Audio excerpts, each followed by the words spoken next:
Hey everyone, this is Rob from RuinWorks. I'm here with our latest scene. It's part of our Dwarven Ruins of Grunvyr series. It's called the Fungal Grotto. This scene is 5 levels. As we can see in the top right through our layer tool, we have the uppermost level, our upper mid level, the mid level, the water's edge level, and then the bottom level, which is below water. As always, I'll just run you quickly through the scene, pointing out some of the little features that it has. Well, firstly, we're going to start at the uppermost level and work our way down. So first thing to note here, on the left, this is where you would generally enter the scene if you're using the scene as part of the Dwarven Ruins of Grunvyr. The left side of the scene would line up with the stalactite basin scene. First little button we can see in the top. This is our overhead pipe toggle, so we can just click that to remove or add the pipe. So if you're not interested in having a pipe in your scene, you want to use this for something different, you can just remove it there with the toggle. I said it's overhead, so I can just pull out my tester here, demonstrate to you that if you do have tokens, they do kind of move underneath it. You can see that the tokens. I will mention that most of actually every elevation of the scene does have overhead tiles. In this case, these pipes are separate tiles, but you can also see here the mushrooms are also overhead as you're walking around along the river. Now in the background, you might be able to hear some noises, as I have put in some sound bubbles here for the flowing water. I'm not going to use the interaction points to go down a level since I want to stay on the uppermost level. I'm just going to drag my token all the way over to the far right here where there's a bridge. I've added in another bridge trap. This one is very similar to my other traps with a slight tweak. So you'll notice that there are 2 hashed areas here, one slightly faded and one a bit darker and square in the middle. So the middle hashed area is the tile that will trigger the trap, and then once the trap is triggered, it'll affect anybody within the bigger tiled area. So I'll just pull out another token to demonstrate this, just so you can tell the difference. So he's not in the trigger area, he's just in the affected area. And if we move our other token over into the affected area, the GM is sent a prompt. You can see the game is paused, and then if you activate the trap, sound plays, the image changes, and you're sent a second notification. Drop all tokens in the hashed area to elevation 20. Mid-level, any tokens not falling should be moved off the hashed area before confirming. So if I was to confirm yes here, we can now go down to the mid-level. You can see our 2 tokens are now down on elevation 20. So I'll just take them back up. In the right of the scene, in the purple box, you can see our bridge trap controls at A. So if you want to reset it, we can just reset it. You can see our hash tiles show up again. Now I just want to show you that this does work. So if we do enter the trap again, yes, trigger the trap, hear the sounds, change the image, and now we can grab a token. Now they are off of the hashed area. So now if we hit yes, the only token that is dropped is the token that was in the hashed area. So just a way, if you have a few PCs here who are kind of like struggling, oh, do I want to go across the bridge, do I not? And one kind of goes ahead of the others, it might actually affect the others if they're far enough onto the bridge already. In the bridge controls, we have a few options here. So we have the on reset, you can see the hash tiles there. We have the off button, so now the hash tiles are gone, meaning the trap no longer triggers and tokens can just walk freely across the bridge. And then if we want instead, we can also have the broken variation where the bridge is just naturally broken and there's no way across this area. Just going to continue along here just to demonstrate that there are overhead tiles for the mushrooms here as well. And I'll just note that I've set the tile to radial occlusion, so the tokens can always see themselves underneath them. I just kept it consistent. In some areas, there's enough mushrooms that players might lose their tokens if they're not careful, so I just tried to make it a bit easier to see them. So go down to the next level, which is our upper mid. Take our token, we'll actually go down this way. Use our stairs. It's not taking the token down automatically because this token does not have vision. Just easier to see what's going on if I don't have to worry about the token's vision. So a couple of things here. Every elevation also has water tiles. These water tiles are set with a distortion filter from Token Magic FX, so they are kind of jiggling to look a bit more like water. What you might also see here is the spore trap. So I've put a few of these around the scene. If a token enters, the game is again paused, and you can activate the spore trap if you want. If you do, you can see spores kind of appear. Hopefully you can hear that hissing sound, and then after a few seconds, the spores will disappear. Now I've just kind of thrown them randomly around the scene, but if you do want to move them, I've included a drawing with them so they can be moved more easily because there are overhead tiles blocking the tiles themselves. So if you go to your drawing tools, with your select tool, you can just grab it and move the trap wherever you want. So you can move it here, say, and now your tokens can step on it over here instead, and the trap is being moved forward. So the spore traps are pretty easy to move around. All you do is go to your drawing tool, grab the spore trap, and move it wherever you want to move it.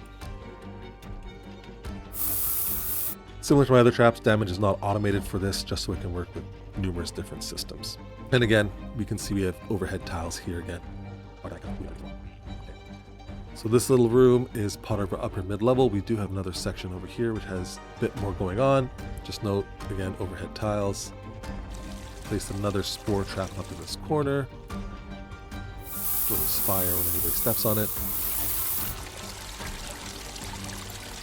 What I really want to draw your attention to here, though, is this sort of metal construction that's being left over by the Dwarves of Grunvyr. Essentially, it's an elevator that runs between this elevation 30, and the water's edge elevation 10. So the platform here can be stood on by a token, and the wheel can be turned, raised, or lowered to move both the platform and any tokens on top of the platform up and down.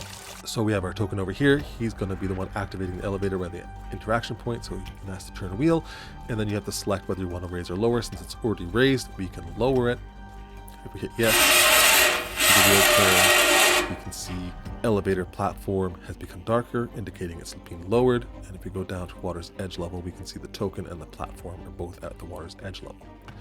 If we go back up to our upper mid level, and now try to raise it, turn the wheel. This time we'll select raise, confirm, and we can see the platform is now more visible and our token is back up on the upper mid level. If we go down to the water's edge, we can see both the platform and the token are no longer there. So just a little mechanism that the players can use should they want to, or if you want to.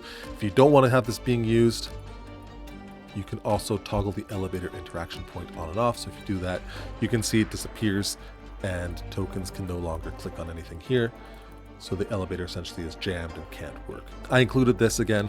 I thought it might be good for artificers or inventors or investigators, characters who have proficiency in repairing equipment or engineering. They might want to have a chance to be able to use them to fix things, to repair things. Maybe once they've done their check and they've actually spent some time repairing it, you can then toggle the interaction point on and allow them to use the elevator as they need. I believe that's it for the upper mid-level. So we'll go down to the mid-level. So I'm just going to use the interaction point here. It's a bit easier. So we got a little area here of mid-level, then another interaction point to go down to water's edge. There's another section here that is part of our mid-level. Again, overhead tiles, the mushrooms, and another spore trap. Again, if you want to move the spore trap, just use your drawing tool, grab it, and you can move it anywhere you want. And then the main thing on this elevation, so we head over to the bottom of the scene. We have a bigger mushroom area, again, all overhead tiles. And don't forget, if you have a token selected, you can just hover over the overhead tile to kind of fade it out a bit and see what's underneath. In this area, there are some spore traps, all of which can be moved around, placed wherever you want. This guy had vision. There are walls around all of the mushroom stems, so it's kind of like you're looking through a mushroom forest and you have token vision on. I'll run through the scene with it on in a bit. The main thing here is this interaction point and hand wheel that you can see here at C. So this hand wheel here controls the sluice gate that is down on the bottom level. So I'll just quickly show you there. On the bottom level, we have a pipe out that leads to the Underdark, where water would have been drained out of the fungal farms that the dwarves had. So if this ever needed to be opened, drain out some of this water, you would want to turn this handle, pull on the chain, and pull the sluice gate up. So clear is here. You can just double click on interaction point. Then I put it here, a warning to the GM saying someone's trying to use it. You want to let them use it. You might want to have them make a strength check if it's rusted or something. So that's why I put in this little pause game. If they do end up being successful in turning the handle, you can hit yes. You see the handle turns, a sound plays, and then it asks you on a second prompt whether or not you want to lower the water elevation in the bottom level. So if you hit yes, you can see the water's changed and the water on the water's edge is drained away. And if you go down right to the bottom, this water is no longer an overhead tile, it's beneath the tokens. So now the tokens will be walking through a foot of water or however deep you want to keep it. I'll also note that the secret door here has been opened and the sluice gate itself has been removed. The image of the door has been removed as it's been slid upwards by the mechanism. In the bottom of the scene, we have 2 more controls here for the water levels. When you actually activate the hand wheel on this top elevation, it's actually just triggering these water controls for you automatically. Now, the reason I included the option to drain the water immediately or not, maybe there's a bit of time that passes before the water drains, so PCs might have to wait some time before doing that. So you can hit no, the water doesn't drain, and you can say, okay, 2 hours later, the water has drained, and now the water has changed. Talk a bit more about the water when we get to the bottom level, but for now we will go down to the water's edge level. Now at the water's edge level, there's a hash tile here at D that you might be spotting. This is just a floor trap. There are controls in the right side. It works much like the bridge trap, so essentially if any token steps into the trap, GM is sent a notification, activate the trap, and then you can decide whether or not you want to send the token down to the level below. If you hit yes, now the token has appeared below in the bottom level. If the water basin had not yet been drained, the token would actually be dropped into water and be below water. Come back up to the water's edge. You'll note that there is also another spore trap over here that can also be moved around just like the others.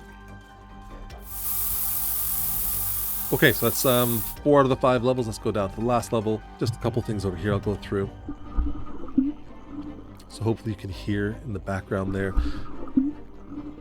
kind of some bubbling noises, just to give any tokens or players who are down there the sense that they are actually underwater. This water tile is set to overhead, so they are actually underneath it. And when your water is in the overhead state, this door is always closed, indicating that it has not been able to drain.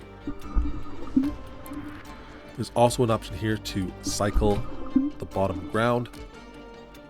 So I'll just move this overhead tile out of the way. So this is the base ground, which is just kind of rocky with a bit of lichen on it.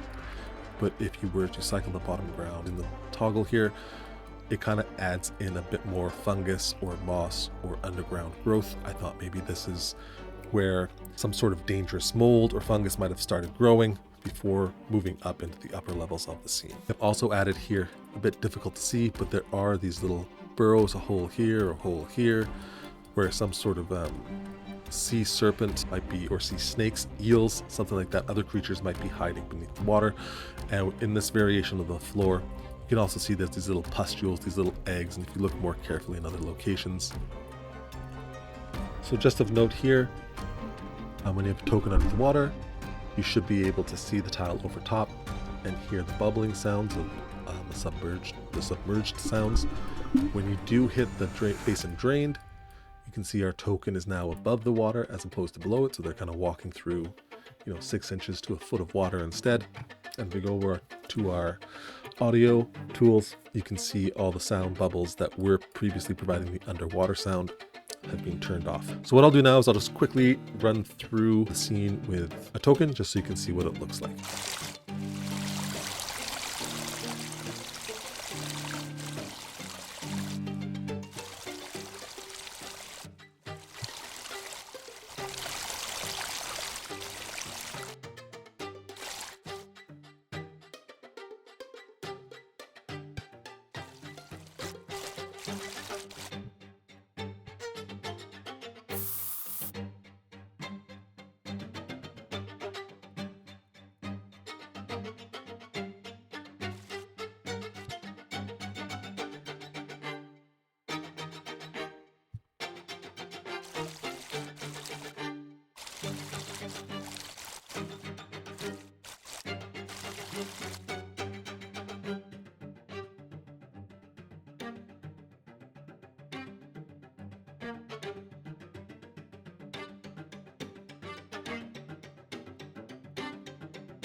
Anyways, that brings us to the end of the scene today.